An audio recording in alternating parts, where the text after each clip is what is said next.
Olá, prezados! Tudo bem? Gente, vamos conversar um pouquinho agora sobre os tipos de contração muscular.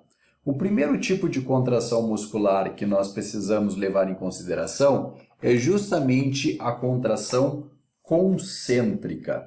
Nesse tipo de contração, vai haver um efetivo encurtamento da musculatura, ou seja, a inserção vai estar se aproximando da origem.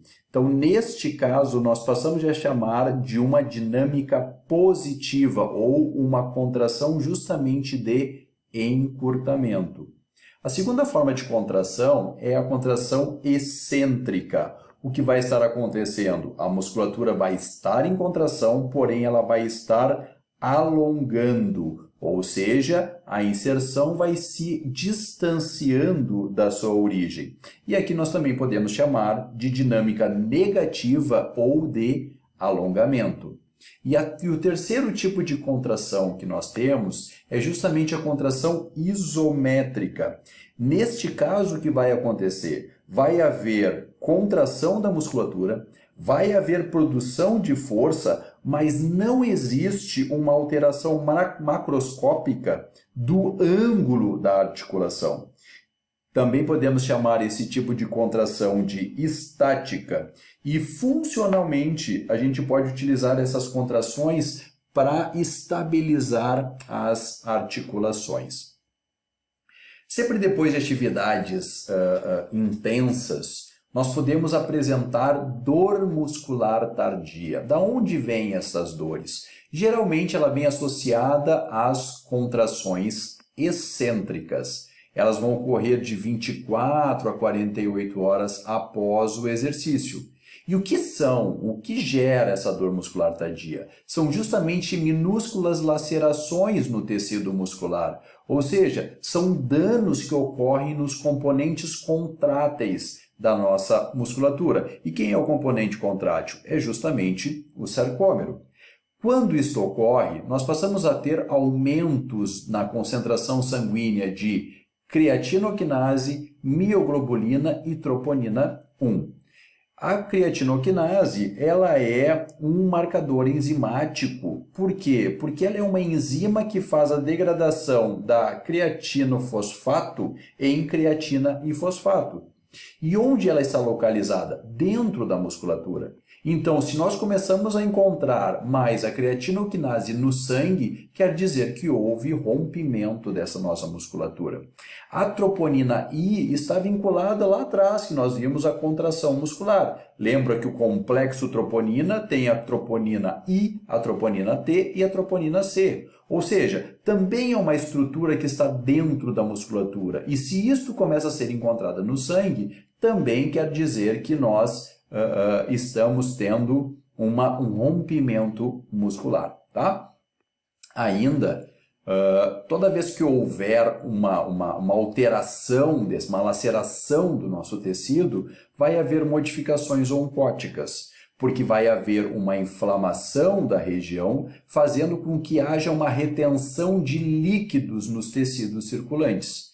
Isso pode vir acompanhado de espasmos musculares e também de algum tipo de alteração no mecanismo celular de regulação do cálcio. Lembrando que o cálcio ele está envolvido tanto para a contração muscular como para o relaxamento muscular. Então, todo esse processo ele vai estar alterado logo após um treinamento mais intenso, certo? Então, vejam como fica uma estrutura muscular após uma maratona.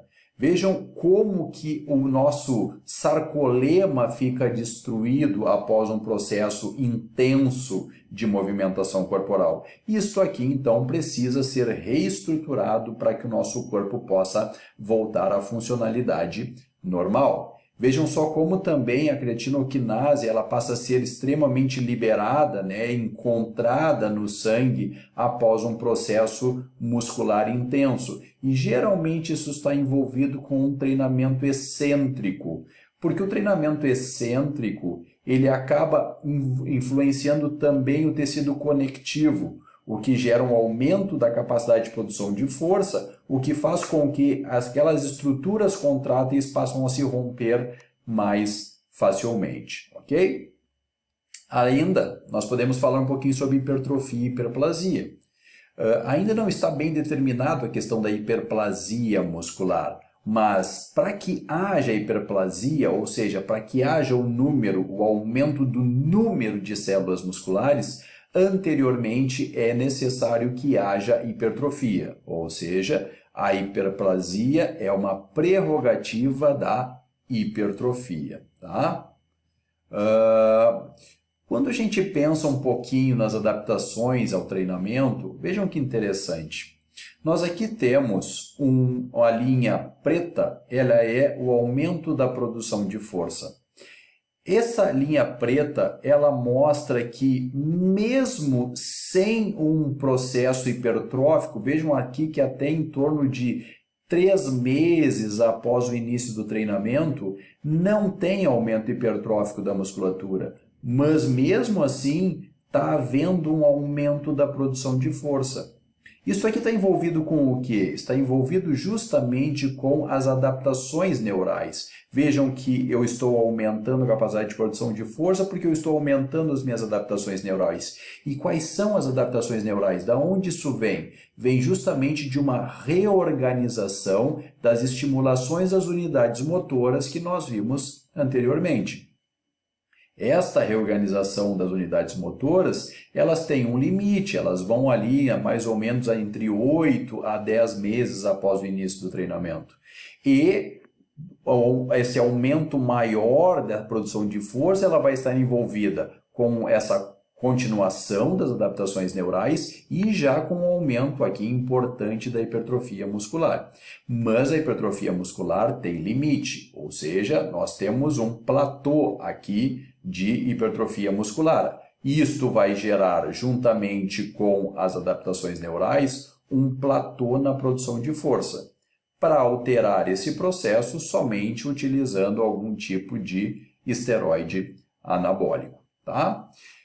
Quando a gente fala de musculatura, é interessante nós analisarmos, vejam aqui nós temos os sarcômeros em posições diferentes, ou seja, qual seria a relação do comprimento do sarcômero com a capacidade de tensão que ele é capaz de gerar.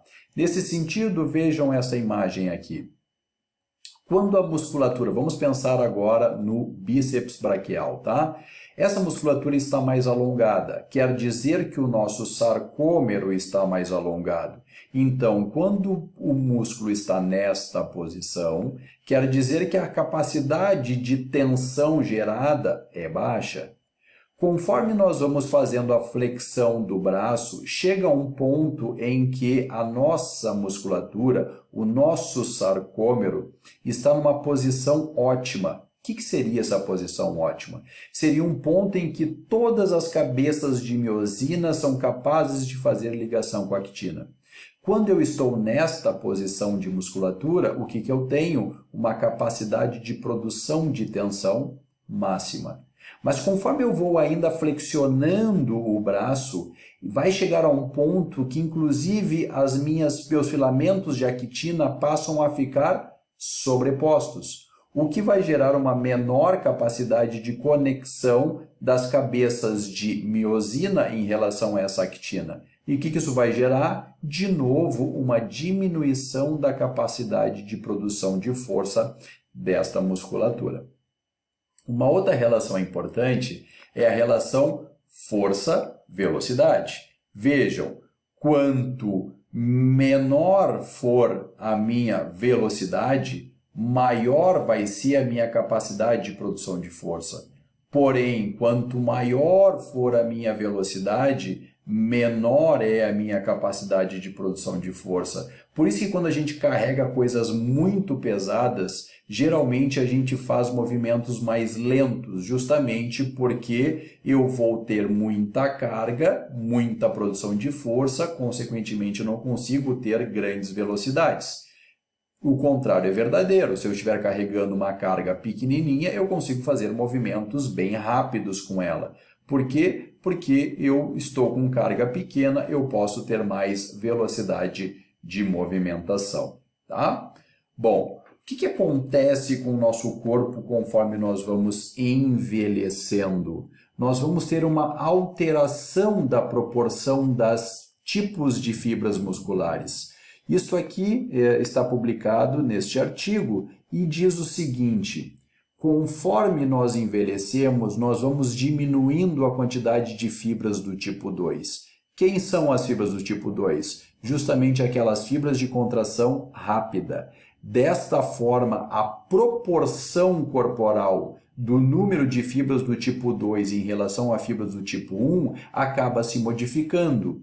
Não existe um aumento no número de fibras do tipo 2, existe sim uma alteração na proporção da quantidade destas fibras, tá? Se eu estou diminuindo a quantidade de fibras do tipo 2, que são fibras de contração rápida, isso vai gerar uma diminuição de potência. Lá da física, o que é potência? É força vezes velocidade. Se eu tenho fibras que são mais hipertrofiáveis e eu estou perdendo essas fibras, eu estou perdendo a capacidade de produção de força. E são fibras também que podem gerar uma grande velocidade. Consequentemente, eu tenho diminuição de potência nesses velhinhos. E o que acaba acontecendo? Um aumento no número de quedas. Por quê? Porque a partir do momento em que ele tropeça, por exemplo, e ele precisaria de uma velocidade de movimentação e força para que ele não caísse, e isto está diminuindo, consequentemente, acaba aumentando o risco de quedas nesse tipo de população. Ok, gente? Então, esta foi nossa aula sobre tipos de contração muscular. Logo, logo eu retorno com outras informações. Até breve!